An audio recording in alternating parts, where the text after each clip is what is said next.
Praise the Lord. September 18వ తేదీ 2024.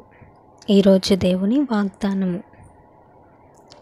సోమరి, ఎందాక నీవు పడుకొని ఉందువు, ఎప్పుడు నిద్రలేచెదవు? సామెతలు 6వ అధ్యాయం 9వ వచనం. ఈ వాక్యంలో మనం సోమరి గురించి చూస్తున్నాం. ఈ రోజుల్లో మనుషులు ఎలా ఉన్నారంటే, సోమరితనానికి, నిద్రబోతుతనానికి బానిసలై దేవుని దీవెనలు, ఆశీర్వాదాలు పొందుకోలేకపోతున్నారు. బైబిల్లో ఒక వాక్యం ఉంటుంది, విలాప వాక్యాల్లో, రేయి మొదటి జామున మొర్రపెట్టుము, నీళ్లు కృమ్మరించినట్లు నీ హృదయమును దేవుని సన్నిధిలో కృమ్మరించమంటున్నారు. కానీ మనమేమో నిద్రబోతుల వలె, సోమరు వలె ఉంటున్నాం.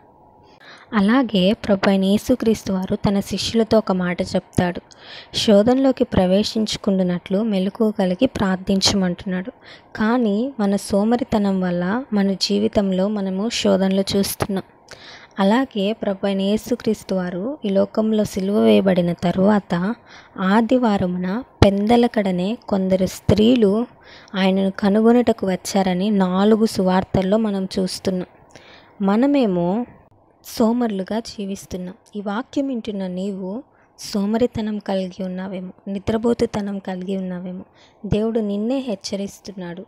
ఈరోజు నుంచి సోమరితనాన్ని విడిచిపెట్టి ప్రార్థనలో మెలకువ కలిగి చురుకుగా ప్రార్థించి దేవుని దీవెనలు, ఆశీర్వాదాలు పొందుకుందాం. ఈ వాక్యం దేవుడు మనందరి జీవితంలో నెరవేర్చునుగాక. ఈ వీడియో మీకు నచ్చినట్లయితే లైక్ చేయండి, కామెంట్ చేయండి, షేర్ చేయండి, సబ్స్క్రైబ్ చేసుకోండి. God bless you.